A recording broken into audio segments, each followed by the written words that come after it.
was an ordinary Tuesday evening. David sat alone in his apartment, staring at his phone screen, watching the seconds tick by. He had no motivation to move, no desire to engage with the world outside.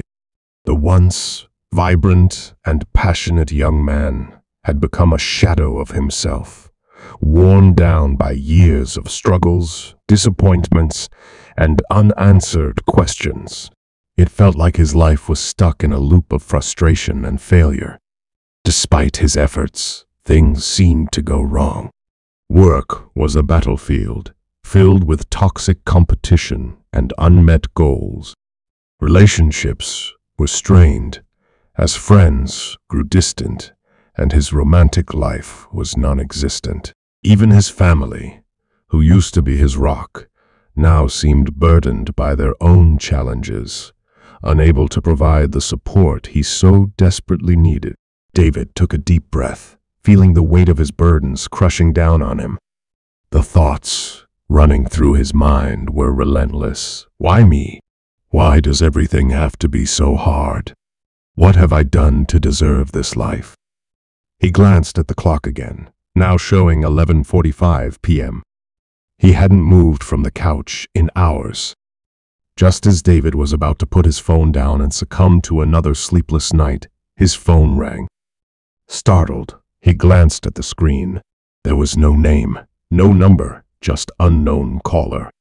Hesitant, but curious, he picked up the phone. "Hello?" he asked cautiously. "Hello, David," a calm and soothing voice responded. It was unlike any voice David had heard before, warm, reassuring, and familiar, though he couldn't place it. David frowned, confused. "Who is this? How do you know my name?" The voice chuckled softly. "I've known you for a long time, David. I have been with you through every struggle, every triumph, every tear you have shed. Tonight, I felt it was time we had a conversation." David's heart began to race. He felt a strange sensation in the pit of his stomach, like he was on the edge of discovering something monumental, something that could change everything. "Who are you?" David asked again, this time his voice quieter, more uncertain. "You can call me God," the voice replied without hesitation. David's breath caught in his throat. He nearly dropped the phone. Was this some kind of prank? He wasn't particularly religious. He had prayed as a child, but hadn't set foot in a church in years. His life had become too busy for faith, too burdened with responsibilities and worries. "God," David repeated, incredulous. "Why would God be calling me?" The voice remained gentle. "Why wouldn't I? You have been struggling, David. You feel lost. You feel as though life has become too much, that you can't keep going the way things are. You have been questioning your purpose, wondering if you are even on the right path." David swallowed hard, his throat dry. It was true. Everything the voice had said was true. He felt as though the weight of his failures had crushed his spirit. Nothing he did seemed to work out, and every step he took forward seemed to drag him 2 steps back. "I just don't understand why everything is so hard," David admitted, his voice breaking. "I have tried so hard. I work endlessly. I sacrifice. I put myself out there, but it's like life keeps throwing obstacles in my way. I don't know what I'm supposed to do anymore." There was a pause on the other end of the line before the voice spoke again. "David, struggles are a part of life. They shape you, mold you, and refine your spirit. But they are not punishments. You are not being tested to fail. You are being guided to grow." David felt a lump form in his throat, tears threatening to spill from his eyes. "But why does it feel like I'm always falling short? Why does it feel like I'm not enough?" "Because you have been measuring your worth by the world's standards," God replied. "You have been looking for success in the wrong places. You have been defining yourself by what you don't have, instead of recognizing the gifts you already possess. Your struggles are not a reflection of your worth. They are opportunities to discover the strength you never knew you had. David's mind raced. He had spent so long feeling like a failure. His career wasn't where he wanted it to be because his relationships hadn't turned out the way he had hoped. But now, this voice, this divine presence, was telling him that his worth wasn't tied to those things. I have been trying hard to fix everything, David confessed, but nothing seems to change. Sometimes, David, you have to stop trying to fix everything and start allowing yourself to grow through the experience. You are not in control of everything that happens to you, but you are in control of how you respond. Your greatest power lies in your ability to choose.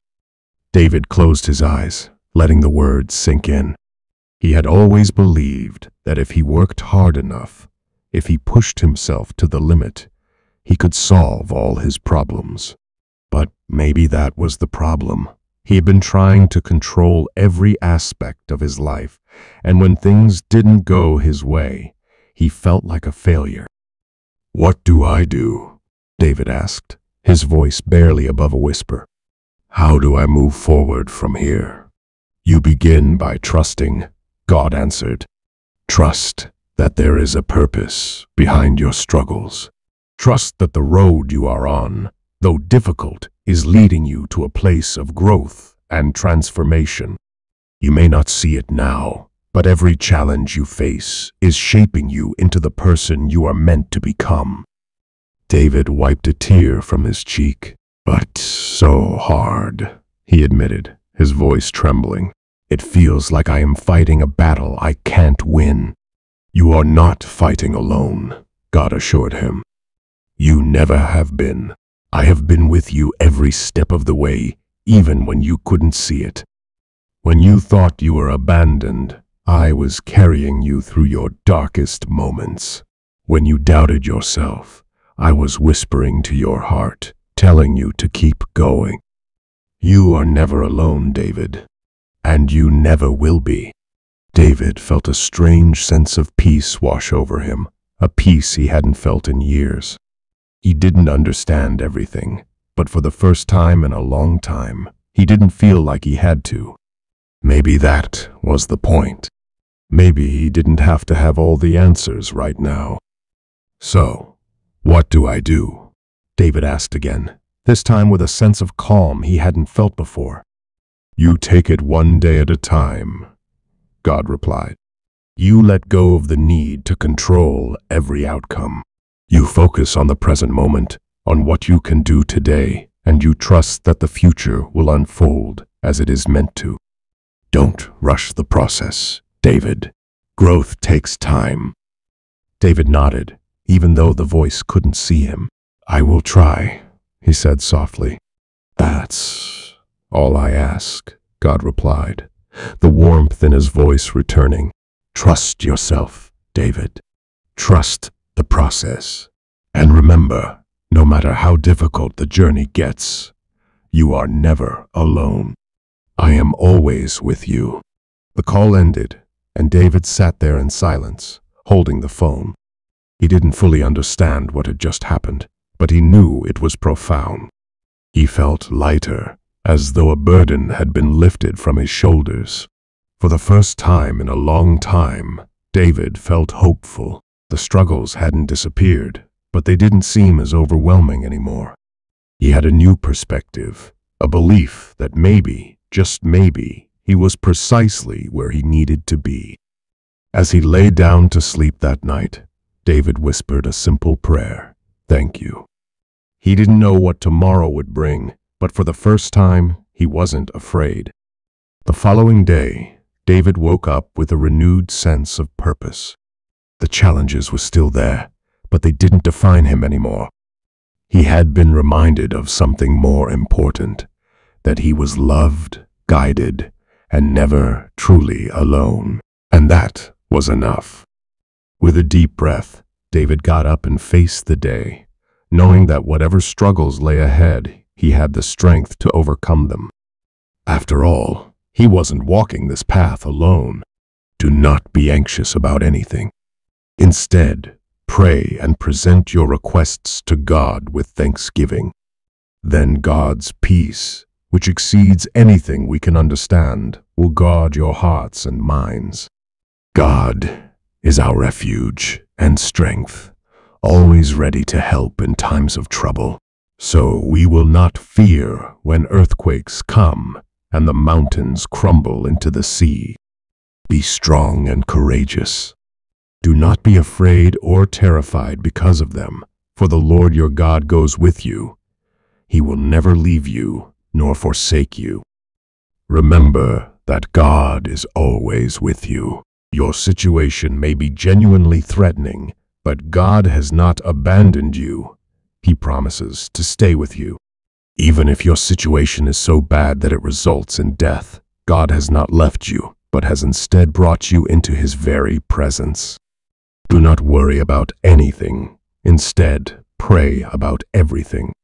Tell God what you need and thank Him for all He has done.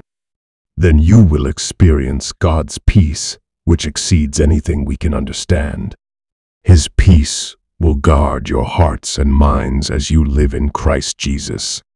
Pray with a thankful heart, asking God to give you what you need to deal with your fear.